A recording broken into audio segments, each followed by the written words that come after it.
Salut à tous, j'espère que vous vous portez bien. Nouveau point crypto, donc après un mois. Le dernier était le 11 juillet, nous sommes le 11 août. Qu'est-ce que l'on va voir dans ce gros point crypto? Parce que j'ai pas mal de choses à partager. Eh bien, petit tour d'horizon des graphiques. Un certain nombre d'indicateurs qu'on va regarder en détail. Mes réflexions sur le marché crypto, j'ai fait pas mal de recherches.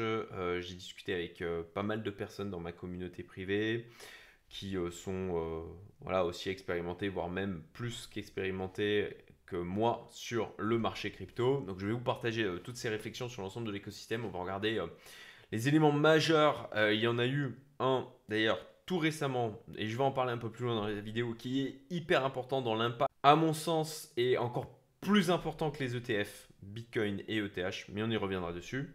Et comme toujours, eh bien, je vous dirai, moi, ce que je fais, comment je suis positionné. Allez, c'est parti, on démarre. Donc, sur les graphiques, voilà, avec donc le Bitcoin, bien sûr, le king du marché. Là, je suis en 4 heures, je vais augmenter mon exposition, mon unité temporelle. On passe en weekly, on dézoome. Ok, donc Bitcoin weekly, ma foi, une hausse qui se construit tranquillement dans la maturité. On s'est fait peur ici avec cette question, en tout cas pour ma part, je la regardais et ça je vous l'avais dit il y a de ça plusieurs mois. Pour ma part, j'étais sorti autour des 86 000 dollars sur le Bitcoin en totalité. Je l'avais évoqué sur ma chaîne. Je vous ai expliqué pourquoi. On était pour moi à un point de changement, je dirais, où on avait épuisé tous les narratifs Bitcoin. On sortait pour moi de l'univers purement spéculatif, en tout cas majoritairement spéculatif, pour aller vers un univers où on allait avoir l'épreuve du feu du Bitcoin, de l'écosystème crypto, pour voir si on était sur une construction basée sur des fondamentaux, ou bon ben si on allait passer en bear market parce qu'on n'avait plus les narratifs nécessaires pour tirer le prix suffisamment. Bon, mon scénario principal à ce moment-là, c'était qu'on partait en bear market et bah, je me suis trompé. De la même manière, j'avais anticipé la possibilité que je me trompe. C'est ce que l'on fait en tant qu'investisseur. On fait des scénarios, on essaye d'établir des stratégies pour les différents scénarios. Donc, dans le cadre où je me trompais, eh bien, j'avais défini des signaux pour re-rentrer sur le marché et me réexposer au fur et à mesure. Ce que j'ai fait. Donc aujourd'hui, bien, je suis correctement exposé. Je suis exposé d'une manière avec laquelle je suis à l'aise. Dans le cadre, eh bien, d'un marché pour moi qui a changé, mais j'en reparlerai plus loin dans la vidéo. Il y a vraiment des éléments fondamentaux qui... On est dans un environnement très différent de ce que l'on a connu en 2020, 2021 et puis bien sûr les années d'avant. Et ça, on va l'évoquer justement. Je vais vous en faire part en termes de réflexion. D'un point de vue là purement graphique sur le Bitcoin, bon, on a fait un nouvel ATH, c'est plutôt très positif. La clôture weekly de la semaine dernière était pour moi plutôt très propre. On a clôturé au-dessus des 118 000. Et vous voyez là que j'ai dessiné ce que je crois ça pourrait donner pour la suite, avec bien sûr la possibilité, encore une fois, de me tromper.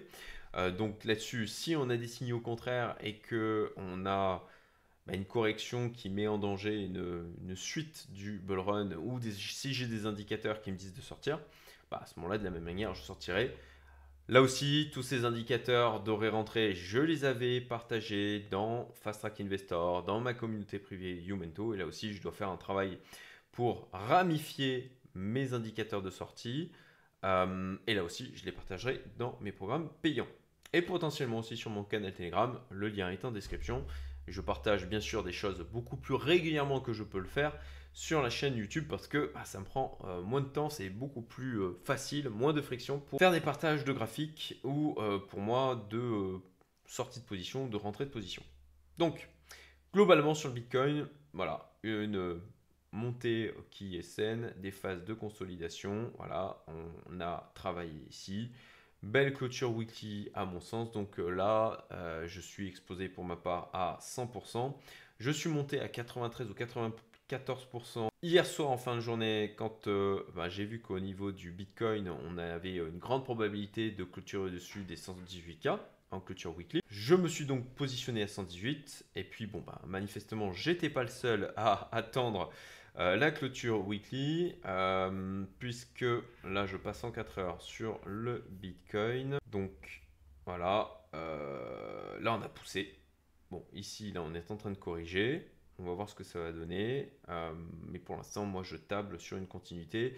Et je suis passé à 100% d'exposition ce matin tôt. Donc, côté Bitcoin, pas beaucoup de choses à dire en plus. Je vérifie ce que je m'étais noté. Voilà, clôture le RSI. Le RSI, je repasse en weekly. Voilà, pour moi, globalement, j'ai que des signaux verts au niveau de l'écosystème crypto. Ça fait déjà plusieurs semaines maintenant que j'en parle que pour moi, on a énormément de signaux verts sur l'écosystème crypto. C'est plutôt très bon signe d'un point de vue fondamentaux. Et l'épreuve du feu pour moi, Bitcoin est en train de la réussir haut la main aujourd'hui. Avec une hausse, une continuité de la hausse des prix qui est basée sur de l'accumulation à plutôt long terme de la part notamment d'institutionnels, de fonds de pension, etc. Mais on en reparlera un peu plus loin dans la vidéo. Sur la partie RSI, moi je dirais que c'est le seul bon tableau. On a une divergence baissière du RSI, mais pour moi c'est le seul point négatif que je vois aujourd'hui. Donc bon, je ne l'oublie pas, je surveille, je reste prudent. Mais en tout cas, on n'est pas en zone de surchauffe sur le Bitcoin, mais on a cette divergence baissière. Donc, pas de zone de surchauffe en weekly. Si on passe en 3D, non plus, comme vous le voyez. Voilà, jusqu'ici, tout va bien de ce côté. Donc, côté Bitcoin, on est bon. Quelque chose que je voulais vous montrer. Voilà, le Bitcoin versus euro. Pour l'instant, on n'a toujours pas fait d'ATH, par contre, versus euro, puisque le dollar s'est affaibli sur les derniers mois. Et là, alors je le regarde de temps en temps. On a une zone pour moi donc de résistance avec le dernier ATH autour de 106 186 à peu près. Je vais regarder et on va voir si elle va faire, cette zone-là va faire office de zone de résistance ou pas du tout. Voilà. Je trouve que c'est intéressant de voir un peu comment ça se comporte là versus euro. Même si, bon, bah, ça a quand même un poids qui est bien moindre que le Bitcoin versus dollar, puisque le dollar reste encore aujourd'hui la devise de référence mondiale. Et les euros sont donc la deuxième devise la plus importante. Donc voilà, je jette un œil et potentiellement, si je vois qu'il y a une certaine cohérence à regarder aussi le Bitcoin versus euro, je l'intégrerai dans mon ensemble d'indicateurs pour aussi l'intégrer dans mon processus décisionnel. L'ETH, bien sûr, donc le deuxième acteur majeur des cryptos. Bon ben, de ce côté-là, vous le voyez. On a cassé cette résistance majeure des 4000 $. On a clôturé en 3D, en weekly, au-dessus. Donc ça, c'est quelque chose de positif, que je traduis comme étant très positif pour Ethereum. On a donc une résistance, la prochaine résistance est autour des 4800 $ approximativement, versus Bitcoin, donc versus dollar, tout va bien, versus Bitcoin, bon, on était en tendance baissière depuis maintenant un bon moment, là a priori, versus Bitcoin, on a inversé la tendance. Je suis en weekly, hein, donc c'est quand même des clôtures qui sont assez fortes. Et comme vous le voyez en termes d'extension de Fibonacci, on peut monter encore jusqu'au 0,04666. Ça serait un premier niveau qui servirait donc aussi de zone de résistance. Voilà, globalement le TH, je pense, est reparti en tendance haussière, même versus le Bitcoin. Ensuite, tout ça, c'est juste des interprétations, des probabilités. On peut très bien avoir une inversion, avoir un nouveau piège, même si aujourd'hui j'y crois pas tellement, mais c'est quelque chose qui peut très bien arriver. Donc voilà, toujours de la prudence. Il n'y a jamais de certitude dans les marchés, bien au contraire. Le marché adore piéger un maximum de personnes. Voilà pour l'ETH. Allons voir maintenant la dominance du Bitcoin. Donc, dominance du Bitcoin. Pour ceux qui me suivent depuis un moment, vous le savez, j'ai cette droite de tendance qui est tracée depuis plusieurs trimestres, voire plusieurs années. Donc, j'ai réalloué mon exposition Bitcoin vers les alts au fur et à mesure que au fur et à mesure de l'évolution de la dominance du Bitcoin, en fonction de la cassure de cette droite de tendance, on l'a donc cassé, réintégré, j'en ai tracé une autre. Donc, on a eu du coup ces deux droites de tendance qui ont été cassées. On est revenu là sur une zone de support des 60% de dominance du Bitcoin. On est revenu la tester et pour l'instant, ma foi, on a un rebond de la dominance du Bitcoin qui reste plutôt timide. On va voir un petit peu ce que ça va donner pour ma part, donc je l'évoquerai plus tard. Je suis bien sûr exposé en partie sur les alts, mais ce n'est pas la majorité de mon exposition. La majorité de mon exposition reste encore aujourd'hui sur le Bitcoin, mais ça, je le détaillerai un peu plus loin dans cette vidéo. Donc voilà, zone de support des 60% là qui est quand même assez importante. Possible que l'on travaille à un moment ici, voire même que ça fasse un rebond plus puissant. On verra. Ensuite, le total market cap, là c'est assez intéressant, parce que je trouve que on a une évolution qui est vraiment saine. Voilà. Comme vous le voyez, on a vraiment une construction de la hausse en marge d'escalier. On est très loin de la phase de l'aspect parabolique qu'on a eu là, de mars 2020 à mai 2021, où là ça a monté quasiment sans interruption. Donc là on a vraiment une hausse qui est construite par palier, on laisse le temps de respirer, de piéger aussi bien évidemment, puisque ça fait flipper un maximum de personnes, ça les fait sortir, donc voilà, on a une hausse comme ça qui est bien construite. Donc côté total market cap, on est sur un nouvel ATH. Et pour l'instant, on n'a pas voilà, au niveau du RSI, on n'est pas en surachat. Pour l'instant, tout va bien. Alors Total 3, je rappelle, Total Market Cap excluant le Bitcoin et l'ETH. Donc principalement au niveau des alts. Donc comme vous le voyez, pas de nouvelle ATH. Et on a une zone de résistance ici. Donc là-dessus, au niveau des alts, on a quand même aussi une construction haussière qui est plutôt clean. Et peut-être qu'enfin, on est sur, je dirais, un renversement un peu de tendance de la dominance du Bitcoin. À voir, c'est pas la première fois qu'on a des mouvements piégeux au niveau des alts. Pour ma part, j'en parlerai là aussi dans ma partie réflexion. Je ne pense pas qu'on aura d'alt season comme on les a connus en 2017, 2018, 2020, 2021. Mais ça, j'en reparlerai un peu plus loin. Le XRP sur lequel je suis positionné, donc versus dollar, bah, ma foi, tout va bien. Comme vous le voyez, forte impulsion, on a travaillé, réimpulsion, on travaille. Jusqu'à maintenant, tout va bien. Zone de résistance qui a été franchie ici, on a clôturé au-dessus, on travaille dessus. Bon, tout va bien. Versus Bitcoin. Alors versus Bitcoin, hop, on est sur une zone de résistance. J'ai tracé aussi cette droite de tendance là qui peut aussi servir de zone de résistance. Donc je dirais que mon exposition aujourd'hui est en accord aussi avec ce qui se passe au niveau du XRP versus Bitcoin. On est entre deux bornes, comme vous le voyez ici. On a une zone de résistance ici. Je dirais deux aspects, deux éléments qui font zone de résistance. Donc voilà, pas de surexposition. Je reste prudent et je suis plutôt exposé surtout sur le Bitcoin ETH aujourd'hui.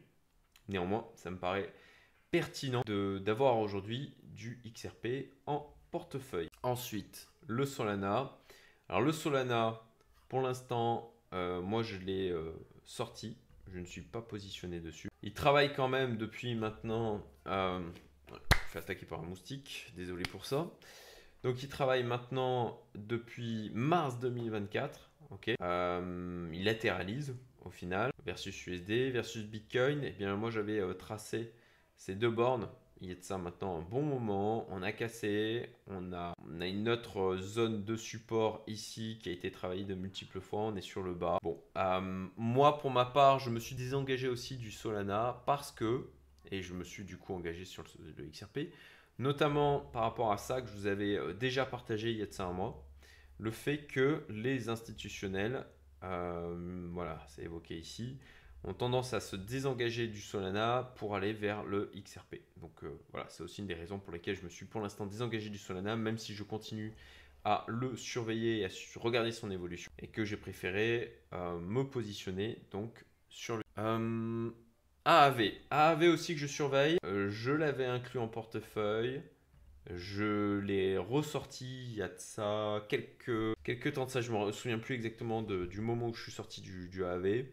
Ni en gain, ni en perte, voilà, plutôt flat. Donc je le surveille AAV parce qu'on a des éléments d'un point de vue finance décentralisée qui sont plutôt très positifs. Là aussi, j'en parlerai dans la partie réflexion, où je vous partagerai pas mal d'éléments.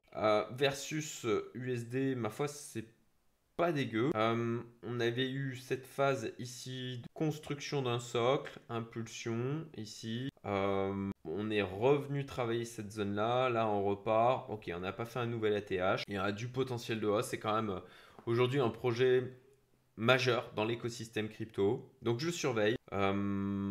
Notamment au regard de sa configuration versus Bitcoin et s'il casse cette zone de résistance ici du AAV versus Bitcoin. Globalement, j'aime bien ce que je vois d'un point de vue graphique, hein, donc je suis en weekly. Voilà, on a cette zone ici de résistance et moi je la regarde pour peut-être à ce moment-là me repositionner sur le AAV s'il vient casser cette zone de... Mais d'une manière prudente, hein, en général sur les alts en fonction de l'évolution de la dominance aussi du Bitcoin. Donc je le laisse de côté pour le moment, mais je garde un œil dessus. Link aussi, c'est vrai que je n'avais pas prévu d'en parler, mais je sors d'un point crypto avec les membres de Fast Track Investor et de Youmento. Et a été évoqué par mon ami Jérôme, qui est très pertinent sur le marché crypto, et bien le Link, et c'est vrai que le Link est lui aussi quand même... un projet qui est là depuis un moment, lié à l'écosystème DeFi. Et graphiquement, alors il y a mieux, hein, bien sûr. Versus Bitcoin, bon, on reste en tendance baissière pour moi. Je vois pas d'inversion de tendance. Versus dollar, bon, ça ressemble à AAV. Je dirais que versus Bitcoin, par contre, c'est quand même pas folichon. Bon, à surveiller. Je ne l'ai pas mis vraiment dans mon collimateur. Mais là-dessus, je compte aussi sur l'intelligence communautaire qu'il y a dans Youmento, dans Fast Track Investor. Je sais qu'il y en a d'autres qui vont le surveiller et qui en parleront quand ils décideront de se positionner dessus. D'ailleurs, j'en profite, instant pub. Ma communauté Youmento a réouvert ses portes là pour encore 11 jours. Donc si ça vous intéresse, vous avez le lien en description pour nous rejoindre. Vous trouverez des informations sur le lien en question, des témoignages. Et alors, vous rentrez pas, il ne s'agit pas juste de dire ben, je rentre, je paye et je suis intégré dans la communauté. Non, c'est sélectif, extrêmement sélectif. Donc, il y a des éléments de validation pour pouvoir arriver à rentrer, dont à la fin, eh bien, un entretien avec moi. Donc, si ça vous intéresse, si vous voulez vous entourer de gens qui sont entrepreneurs, qui s'intéressent aussi à l'investissement, au développement personnel, qui sont bienveillants, ouverts d'esprit, qui ont envie de partager, que vous avez vous-même envie de partager, je vous invite à regarder le lien en description. Voilà pour l'instant, c'est publicité. On continue. Donc le link, j'en ai parlé. Le BNB. Alors le BNB, je suis positionné dessus. J'ai un attachement émotionnel tout particulier sur le BNB parce que c'est un projet que je suis depuis longtemps, qui m'a ramené beaucoup d'argent. Versus USD, moi je trouve ça très propre, hein, nouvel ATH. Voilà, on est quand même sur le token de Binance, acteur majeur du marché. Jusqu'à maintenant, je trouve qu'il se comporte plutôt très très bien. Il dénote hein, dans l'écosystème crypto par rapport à l'ensemble des alts et versus Bitcoin. Voilà. Moi, je me suis repositionné aussi dessus parce que il est venu titiller une zone de support quand même assez importante ici. Et que bon, versus Bitcoin, il y a du potentiel de hausse pour venir sur cette borne, cette zone de résistance là, ce qui nous ferait versus Bitcoin un plus 20%. Je pense qu'il a le potentiel, le BNB, d'accélérer et de nous faire une très belle performance, notamment quand je regarde moi versus dollar. Voilà, on a bien travaillé ici. Impulsion, on travaille bien. Poum, nouvelle impulsion. Je pense qu'on peut très bien avoir une phase d'accélération telle que ce que l'on a pu avoir ici, donc en février 2024 jusqu'à mars 2024. Ce qui ressemble aussi à la phase d'impulsion qu'on avait pu avoir ici en janvier. Ah, doux souvenir de cette période où je voyais mon wallet qui augmentait d'une manière considérable en termes de chiffres. Regardez-moi ça, c'était fabuleux. C'était fabuleux. Donc voilà, une impulsion aussi. Alors voilà, je ne pense pas on fera une hausse telle que ce que l'on a fait en 2021. Le marché a tellement changé, c'est plus le même. Mais une hausse dans le style de ce que l'on a fait en février 2024. Bah tiens, j'ai pas tracé, on va voir un petit peu ce que ça va nous donner en termes d'extension de Fibonacci aussi. Comme vous pouvez le voir là, donc on est là sur cette zone d'extension, d'accord. Si on pousse par rapport au prix actuel approximativement jusque là, ça fait un plus 51% versus $, qui bien sûr est très loin des multiples que l'on a pu connaître là, hein.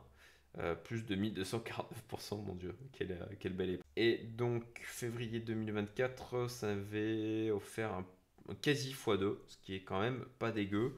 Bon, marché est de plus en plus mature, c'est assez logique aussi qu'on ait un ralentissement des gains, des augmentations de prix. Voilà pour le BNB, pour ma part, voilà, je suis exposé et j'aime bien la configuration graphique versus dollar, versus Bitcoin.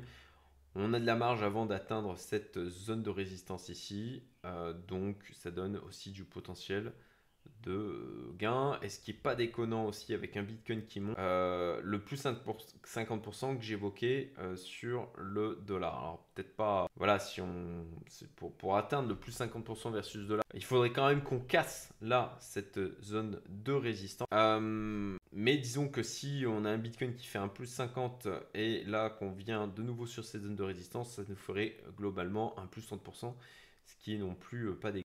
et oui, je suis désolé, ce n'est pas des x10 comme certains peuvent les viser. Et pour ma part, bah, ce n'est pas non plus ce que je chasse aujourd'hui sur le marché crypto. Ok, BNB c'est bon. J'ai une position sur l'ENA aussi. Petite position, hein, mais je suis rentré à 0,60. Je remercie mon ami, je vais y arriver. Mon ami Fabien Vanni, avec lequel j'ai fait une vidéo il y a de ça 2 semaines, un truc comme ça, sur la chaîne, où on parlait du marché crypto. Donc lui, il avait partagé et j'ai décidé de suivre donc, sur les 0,60. Donc voilà, l'ENA nous a fait une hausse plutôt sympathique ces derniers jours. Je pense qu'on peut encore pousser. Donc pour l'instant, moi je ne déboucle pas ma position. Ensuite, les marchés traditionnels. Bon, comme on a un écosystème crypto qui est de plus en plus en relation avec les marchés traditionnels, c'est quand même assez cohérent d'aller voir comment se portent le S&P 500 et le Nasdaq. Écoutez, là-dessus, ATH, S&P 500, ATH, Nasdaq, un VIX, donc l'indice de la peur qui est plutôt bas. Donc ma foi, côté marché tradi, tout va bien, même si août peut aussi très bien amener de la volatilité, traditionnellement quand même de la volatilité en août. Ça amènera aussi de la volatilité, bien sûr, sur le marché crypto. Mais côté S&P 500, bah écoutez, pour l'instant, ça reste haussier. Je pense qu'on peut imprimer quelques semaines de hausse encore avant de se faire une correction, peut-être revenir tester les 6100 points approximativement. Donc cette zone-là qui ferait office maintenant de support. Voilà, côté marché tradi, jusqu'à maintenant tout va bien. Et puis bon, ben, on a une attente de la baisse des taux potentiels pour septembre du côté de la Fed. Ça fait partie des éléments que j'ai notés aussi de mon côté. L'index dollar DXY qui, quand il baisse, a tendance à donner des impulsions haussières aux actifs à risque, donc marché tradi, bourse ainsi que crypto. Donc comme vous le voyez, le dollar a cassé donc ce rectangle là, ce range que j'avais tracé, donc un coup à la faux break haussier, bim là à la baisse. Pour ma part, je suis en short massif sur l'euro avec des allers-retours, des prises de profit, pareil, ça c'est des choses que je partage dans Fast Track Investor et ma communauté Youmento. Donc j'ai pu m'offrir quelques gains sympathiques, notamment il y a de ça 2 semaines en faisant un gros short autour des 1,18 et en prenant des profits, et bien ici, quand on est revenu taper donc cette droite de tendance qui servait avant de zone de résistance et qui maintenant pour moi sert de zone de support. Et là je me suis réexposé en short sur l'euro sur les à peu près approximativement 1,16. On verra bien ce qui va se passer à ce niveau-là. Sachant que, au-delà du fait que d'une manière générale, euro versus dollar reste baissier, D'accord. On a pour moi des choses qui se passent au niveau des stablecoins dollars, qui sont pour des choses positives, qui vont venir nourrir le dollar d'une manière positive et pourraient lui permettre de se renforcer. Voilà, c'est ma réflexion et de la même manière, je vous l'évoquerai un peu plus loin dans cette vidéo. Donc, voilà pour le tour d'horizon sur les réouvertures des portfolios. Je le rappelle, lien en description, j'ai fait mon instant pub. Des éléments sur lesquels David, salut David si tu passes par là, a attiré mon attention, un membre de ma communauté Youmento depuis maintenant 4-5 ans, et qui lui est un profil extrêmement poussé dans les défis. Je crois que c'est la personne la plus experte que je connais dans ce domaine-là, a attiré mon attention et bien sûr les réserves sur les exchanges qui sont au plus bas. Alors là, il y a un tweet, mais on ne va pas se baser juste sur ce tweet. Donc voilà, ETH, 12% de supply sur les exchanges. Donc c'est un plus bas depuis juillet 2016. Bitcoin, 14,5%. Plus bas depuis août 2018 et là on peut le constater, on en a voir sur CryptoQuant, sachant que donc l'impression d'écran là est sur Glassnode, voilà. Mais pour ma part c'est plutôt sur CryptoQuant que je regarde, donc on le voit là on est sur un plus bas en termes de réserve. Ça forcément, ça veut dire que c'est positif pour la hausse du prix, ça veut dire qu'il y a une raréfication des bitcoins disponibles à la vente pour être vendus rapidement sur les exchanges et pareil sur le TH. Alors, à mettre quand même entre guillemets dans le sens où aujourd'hui on a les ETF, Bitcoin, ETH, qu'au moment même aujourd'hui mon exposition crypto est massivement et principalement sur des ETF et que je suis pas le seul, donc forcément ça c'est quelque chose aussi qui vient diminuer les volumes et les achats qu'il peut y avoir sur les exchanges crypto, en tout cas pour les majeurs, les crypto majeurs pour lesquels il y a des ETF de disponibles, ou aussi, je crois que c'est le terme, c'est les ETP. Pour ma part, je suis aussi exposé via des ETP. Ça permet comme ça de s'exposer via du Interactive Broker notamment sur d'autres cryptos en dehors du Bitcoin et de l'ETH.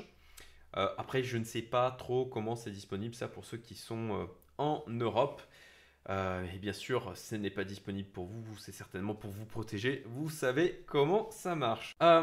Voilà pour les réserves sur les exchanges. Dans tous les cas, c'est un élément qui est positif, même s'il faut le nuancer comme je viens de vous l'évoquer. Le CDBBI, donc agrégateur de différents indicateurs crypto. Pondéré, vous avez donc la pondération qui est expliquée ici. Voilà, je ne vous mets pas le détail. Bon, là-dessus, on n'est pas en surchauffe. Ok.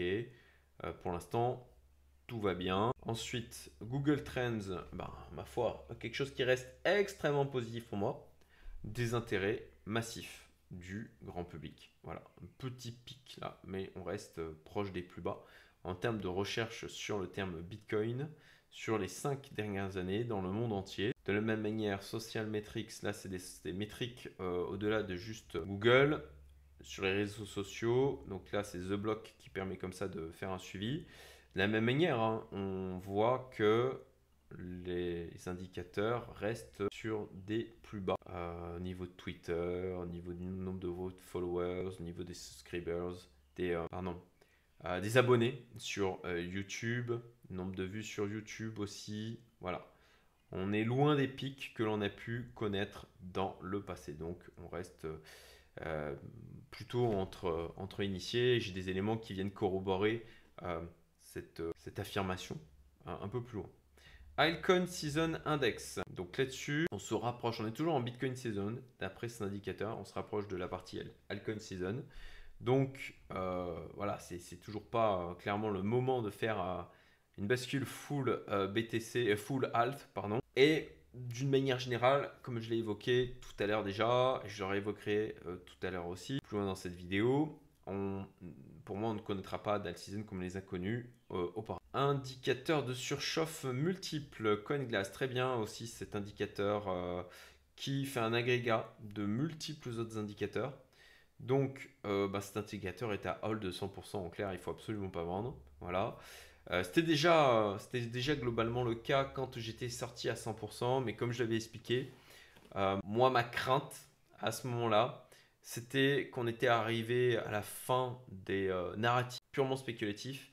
Et voilà, je préférais sortir du marché, attendre, de voir ce qui se passait et re-rentrer plutôt que de rester exposé avec un potentiel bear market qui pouvait pointer le bout de son nez si le Bitcoin ne passait pas l'épreuve du feu correctement. Les ETF ETH, ça aussi, je remercie David de nous l'avoir partagé lors du point crypto tout à l'heure. Bon, on voit que du côté de l'ETH, ce qui drive massivement le prix, c'est cette augmentation très importante des achats sur les ETF. Donc ça, c'est aussi plutôt bon signe parce que ça veut dire que c'est des achats plutôt, voilà, en tout cas au moins en partie de la part d'institutionnels. Et ça aussi, c'était des éléments que j'avais évoqués le 11 juillet avec des fonds de pension, etc. qui accumulent du Bitcoin. Éléments divers. Coinbase a fortement remonté dans le classement iOS US en juillet, mais loin du top 10 des phases d'euphorie 2017-2021. Ça laisse à penser, toujours, que le retail, globalement, est absent et qu'on est entre nous. L'activité crypto-native explose, record historique de volume des DEX, donc exchange décentralisé, plus de 1000 milliards en juillet, c'est énorme. Donc ce sont surtout des utilisateurs avertis qui utilisent les exchanges décentralisés et qui utilisent la DeFi. Donc là aussi, ça montre qu'on regarde plutôt des profils de type initié. L'activité retail est élevée côté broker, Robinhood, Schwab, Interactive Broker, IBKR, avec forte contribution de la crypto chez Robinhood au T2 2025. Donc là aussi, des initiés de la finance. Voilà, des gens qui globalement investissent déjà, qui investissent aussi aujourd'hui dans la crypto. Donc de la même manière, le boulanger du coin qui lui n'a même pas un PEA ou un compte titre, lui il n'est pas dans le marché quoi, globalement. Et puis voilà, baisse des taux de la Fed en septembre, point d'interrogation, ça on verra bien, mais ça c'est aussi quelque chose qui peut être un déclencheur positif pour l'ensemble des assets. Voilà pour donc ces différents indicateurs que je voulais vous partager. Maintenant, mes réflexions. Perspective générale. Alors, pour moi, tout ce que je vais évoquer là sont des faits, à la fois des avis et pour moi qui s'appuient sur des éléments factuels. Adoption institutionnelle croissante, je ne vais pas repartager des liens, je l'ai fait dans d'anciennes vidéos, notamment celle du 11 juillet. Et je mettrai potentiellement le lien vers celle du 11 juillet en haut à droite de votre écran. Donc, adoption institutionnelle croissante, ETF, Réserve nationale, fonds de pension, etc. Cadre réglementaire favorable, le Genius Act aux États-Unis qui vient donner un cadre clair du coup à l'écosystème crypto. Ce qui ça crée un fondamental sur lequel des acteurs de la finance traditionnelle notamment, mais aussi tout l'écosystème crypto peut construire de manière sereine. Ça, le décret Trump 401K, ça c'est un élément majeur. Potentiellement, moi je crois que c'est plus important que la sortie des ETF Bitcoin, la sortie des ETF ETH. J'en ai fait un article sur mon site dont je vous mettrai le lien en description avec des réflexions sur les impacts court, moyen, long terme. Alors, le contexte. Déjà, en clair, le 7 août 2025, donc ça date de la semaine dernière, Donald Trump a signé un décret historique autorisant les plans de retraite 401K, c'est un peu le PER, plan d'épargne retraite aux États-Unis, d'investir dans des actifs alternatifs tels que les cryptos, le private equity, l'immobilier, les hedge funds. Donc ça c'est de l'ouverture, c'est de la liquidité qui peut potentiellement aller sur ces 4 classes. Conséquences à court terme, effet d'annonce et hausse rapide. Bon, c'est ce qu'on peut voir là depuis maintenant quelques semaines, puisque bien sûr, ça c'est quelque chose qui n'est pas sorti d'un seul coup, c'est pas une grosse surprise pour le marché, ça avait été évoqué. On aura à court terme des lancements de fonds pilotes, d'accord, sachant que là aujourd'hui, on est encore dans de l'anticipation de ce que ça va amener comme liquidité. Ça sera que fin 2025 que ça pourra commencer. Que les détenteurs de plan 401K là, pourront investir à partir de leur plan dans les cryptos. Le sentiment de légitimation, clairement, on passe encore un niveau. En clair, le message, c'est grand public, retail, vous avez feu vert pour investir dans les cryptos. Ça, c'est un signal pour moi monumental. Et conséquence à moyen terme, c'est pour ça que je vous dis que aussi important, voire même plus important que la sortie des ETF Bitcoin et ETH, Voilà, une allocation de 1% des 401K vers le Bitcoin représenterait 90 à 120 milliards de dollars de demande. Ça a de quoi faire bouger le marché, dans le bon sens, bien évidemment. Donc, conséquence à moyen terme, toujours de 6 à 24 mois, réduction de la volatilité à long terme, ça on le voit déjà, bien sûr. On a un marché qui devient de plus en plus mature, plus en plus de capitaux, donc il faut plus de capitaux pour le faire marcher, pour le faire bouger dans un sens ou dans l'autre. C'est pour ça que typiquement sur le BNB, on n'est pas sur les plus de 1249% que moi j'avais connu. Je crois que sur le BNB, j'avais fait plus 3000% du coup lors du dernier cycle. On est loin de ce type de hausse que l'on peut anticiper, ou en tout cas pas sur les cryptos majeurs, quoi. Certainement, et c'est sûr, il y a certains petits, alors j'allais dire shitcoins, mais c'est pas forcément des shitcoins, mais en tout cas des petits projets qui vont faire ce genre de dinguerie. On l'a vu l'année dernière aussi avec des projets IA. On va le voir aussi, mais bon, arriver à détecter ces projets, à se positionner correctement dessus, à mon sens, c'est extrêmement difficile. Bien sûr, il y a des gens qui arrivent à le faire. Il y a des gens qui vont changer leur vie avec les gains qu'ils vont faire. Mais pour ma part, je suis à un stade de vie et de patrimoine où je ne recherche pas ce genre de pari, ou en tout cas peu, de paris extrêmement spéculatifs et qui demandent aussi pas mal de temps en termes de suivi et de chasse. Voilà, c'est énormément de temps de recherche pour arriver à trouver des pépites absolues comme ça. Sauf gros coup de chance à mettre, voilà, c'est du ticket de loto après quand on le fait, je dirais un peu à l'aveugle, en distribuant des tickets par-ci par-là.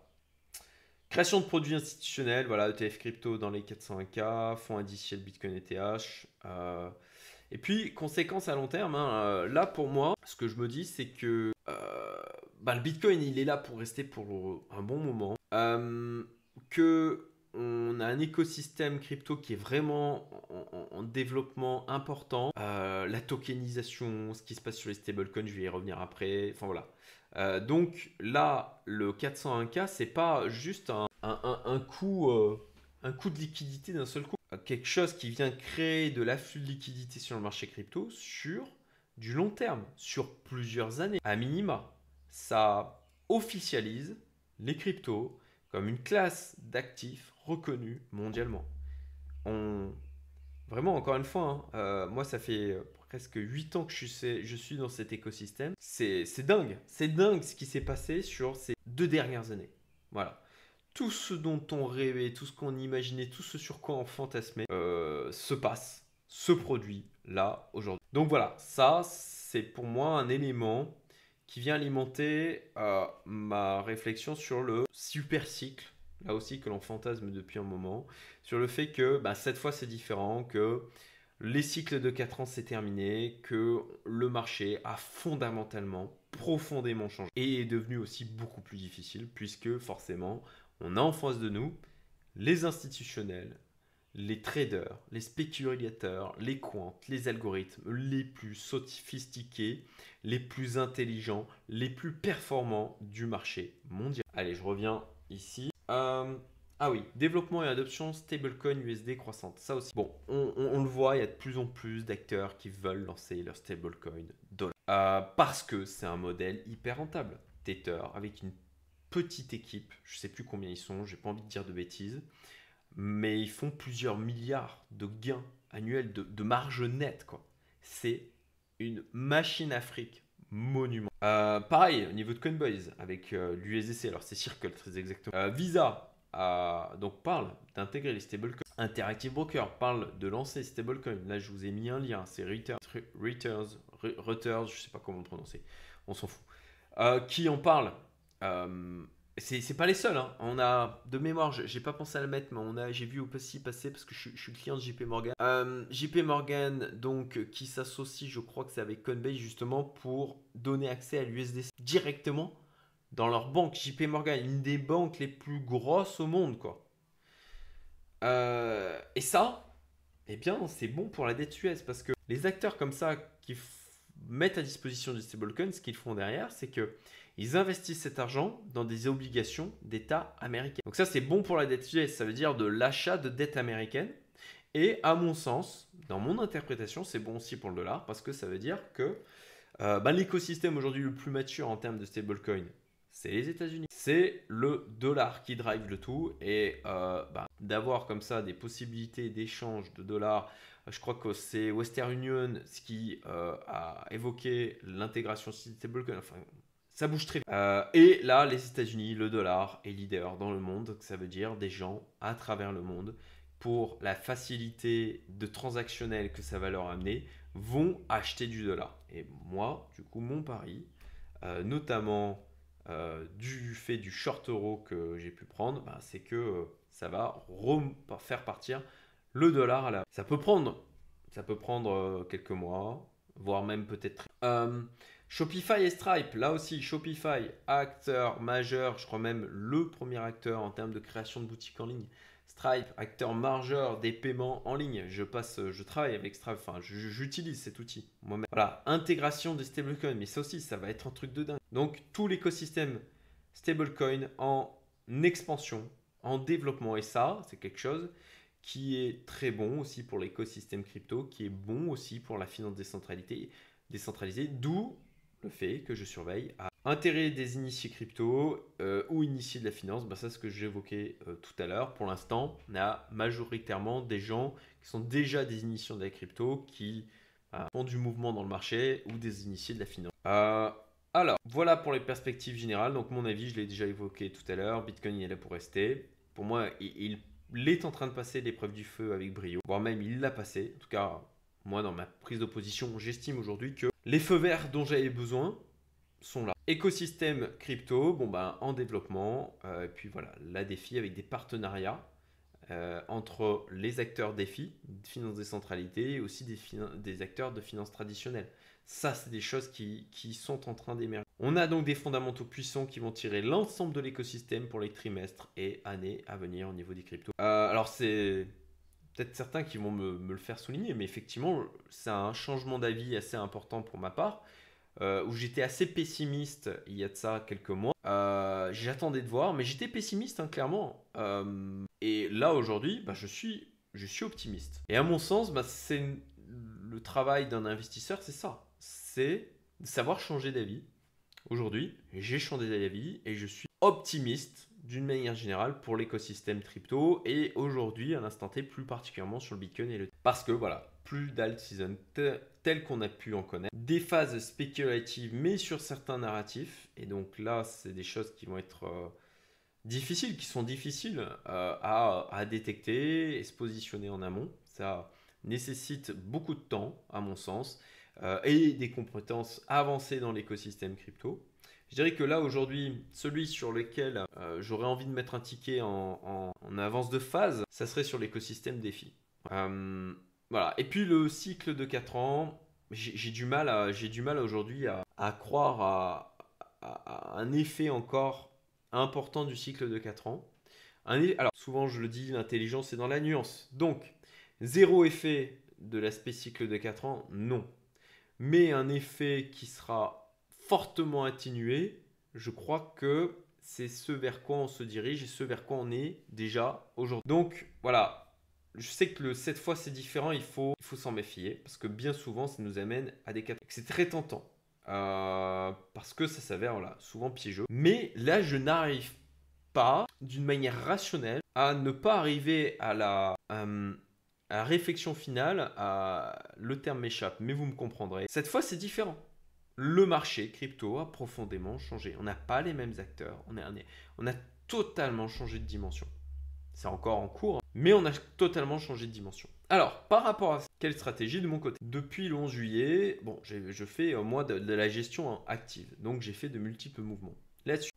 Pour ceux qui doutent, parce que, alors je vais prendre mon canal Telegram, voilà, mettre en pause le temps de retrouver le... Donc, j'ai retrouvé le message, vous voyez mon canal Telegram, le lien est en description, j'y partage des choses de manière plus régulière que sur la chaîne. Et dans ma vidéo du 11 juillet, il y en a certains qui doutaient du fait que, disaient, ah bah voilà, maintenant tu nous dis que tu es exposé à 100%, en clair tu mens. Voilà. Je dois avouer que forcément, ça m'a gonflé. Ça m'a gonflé dans le sens où, dans la plupart des cas, c'est des commentaires de gens qui ne me suivent pas sur ma chaîne, qui sont tombés sur la vidéo et disent, ah d'accord, il dit qu'il est à 100% parce qu'il y a un nouvel ATH, il ment. Et les gens qui parlent sans savoir, d'une manière générale, c'est quelque chose qui m'exaspère. En prenant du recul, en réfléchissant, c'est une attitude saine. en fait, de douter. Il y a de la forme pour le faire. On peut très bien douter sans pour autant vous ouvrir sa gueule parce qu'on n'a pas fait les recherches en amont.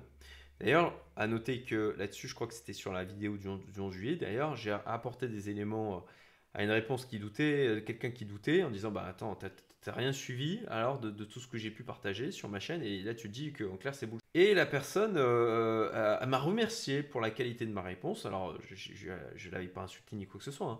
J'avais construit une réponse et il m'a remercié pour la bienveillance de ma réponse. Et c'était appréciable d'avoir quelqu'un qui, j'étais totalement surpris, franchement, je m'y attendais pas. Donc, si jamais toi, tu me regardes à ce moment-là, je suis désolé, je me rappelle plus du pseudo en question. Mais bravo, bravo, c'est un signe, j'estime que c'est un signe d'intelligence. Bravo à toi. Ça a été assez appréciable. Je pense que c'est quelque chose aujourd'hui qui est assez rare. Et donc, là où je veux en venir, c'est pour ceux qui doutent, c'est sain de douter. Ensuite, plutôt que de sortir comme ça des affirmations comme quoi la personne ment, à la rigueur, faites vos recherches, regardez le track record de la personne. Et de la même manière, pour vous montrer un petit peu ce que je peux partager moi dans ma communauté Youmento, dont je le rappelle, j'ai rouvert les portes, instant pub, ou dans mon programme Fast Track Investor, j'ai fait quelques impressions d'écran pour vous montrer ce que j'ai pu partager sur ces derniers jours, juste sur ces derniers jours. Voilà. 1er août, voilà, hop, message. Donc voilà, 1er août, G au ciel léger, AAV out complet, BNB prise de profit, ETH prise de profit, XRP out complet, exposition à 80% du capital accumulé. Je reste en exposition en gestion active et je me dis que si j'ai des éléments qui sont négatifs, je réduis mon exposition.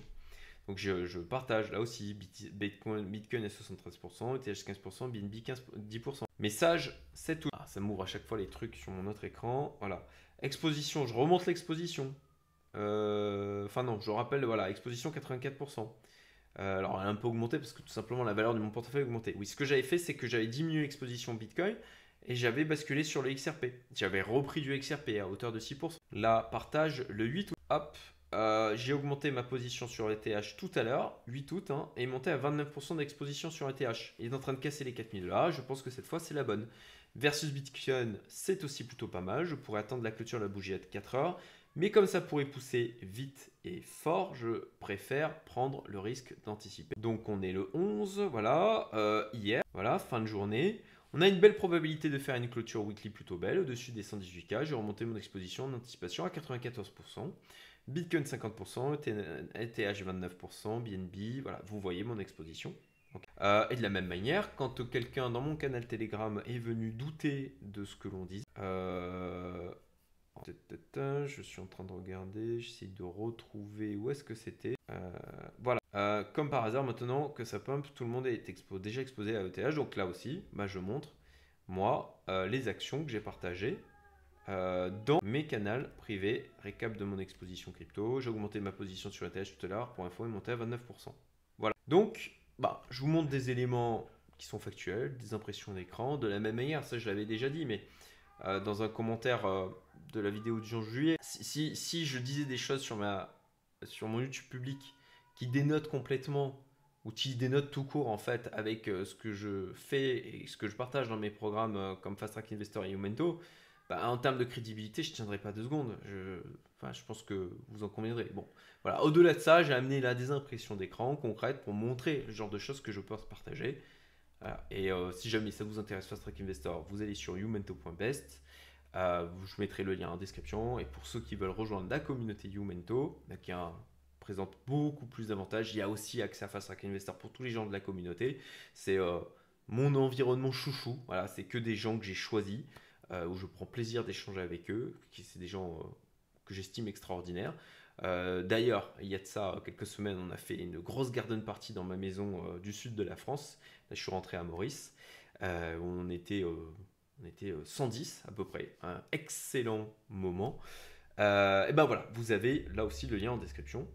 Donc à l'instant, exposition 100% sur mon portefeuille principal. Je suis passé donc de 94% hier, 17h, comme je vous le montrais tout à l'heure, à 100% ce matin tôt, parce que, voilà, on a une cassure des 120 000, on a une cassure, une clôture weekly confirmée au-dessus des 118K. Donc Bitcoin 51%, ETH 31%, BNB 9%, XRP 8,5%. Voilà, c'est approximativement vous comprendrez que je ne mets pas les pouillèmes exactement. Mais on arrive à 100% d'exposition globale. En annexe, j'ai une position sur ENA, je vous l'ai évoqué.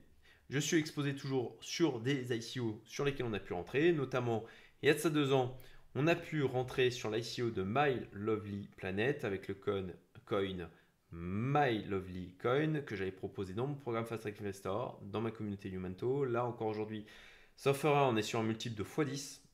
Moi, j'ai pris des profits, j'ai sécurisé la mise de départ dans tous les cas. On a d'autres ICO où potentiellement ça donnera des choses. Typiquement pour Artrade, par exemple, il a fallu attendre 2 ans avant que ça nous donne des multiples complètement délirants. Dont certains dans ma commune qui ont fait des gains de centaines de cas. J'ai quelques runes. J'ai là moi je suis investi dans des fonds des cryptos. Il n'y a pas longtemps de ça, dans ma liste email, j'ai ouvert l'opportunité de rejoindre le véhicule d'investissement que j'ai créé pour investir en un ticket dans 8 des fonds crypto les plus performants au monde. Donc moi, ça fait partie d'une de mes stratégies. Et je suis rentré, j'ai pris des parts de Kraken. Et il y a de ça 2 semaines maintenant, c'est ça. Alors le deal n'est pas totalement clôturé. Mais normalement, ça devrait aller parce que Kraken devrait faire une IPO premier trimestre 2026 et que bon, ça peut amener un petit multiple sympathique. Voilà, à l'instant T, mon positionnement au niveau de l'écosystème. Donc là aujourd'hui, j'ai 2 stratégies. Une stratégie à quelques mois, a priori, d'accord, ça dépend de l'évolution du marché et comme je le dis régulièrement, être investisseur, c'est 80% de conviction, 20% d'adaptabilité. J'essaye d'être dans cette approche. Mon portefeuille principal où je suis en gestion active, des définitions de signaux de sortie partielle ou totale qui sont claires. Donc là-dessus, je regarde au niveau du RSI, Supertrend. Je regarde ce que ça passe côté Capstella, côté CoinTips aussi, avec mon ami Alexandre Vinal, mon mentor crypto, celui sans qui je ne serais pas aujourd'hui ici. À la fois dans ce stade de vie dans lequel j'ai le bonheur d'être et aussi ici physiquement sur l'île Maurice. Je suis toujours exposé moi à Capstellar, très très très content de ce que fait Capstellar. Et puis j'ai quelques petits paris spéculatifs, voilà, notamment j'ai renforcé sur My Lovely Coin et comme je l'ai dit tout à l'heure sur l'ENA. Sur 3 ans, sur un horizon de 3 ans, eh bien, fonds d'investissement crypto et potentiellement une position core sur Bitcoin et ETH, je dirais à long terme, en mode l'intégrer d'une manière très claire à long terme dans mon allocation patrimoniale d'ensemble. Voilà, on verra un peu en fonction de l'évolution du portefeuille principal. Je me précipite pas, de toute façon je suis déjà exposé sur les cryptos. Et comme j'ai dit, je vais partager mes signaux de sortie, je partage voilà, 95% de ce que je fais dans mon programme Fast Track Investor, ma communauté privée Youmento. Qu'est-ce que j'ai mis là? Voilà, rappel réouverture des portes. Bon, je vais arrêter de le faire puisque je vais vous gonfler au bout d'un moment. On est sur la fin de cette vidéo.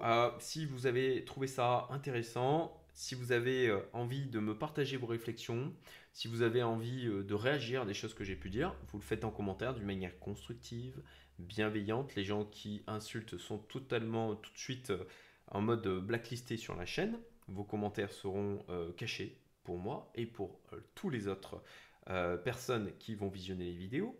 Donc voilà, la bienveillance, c'est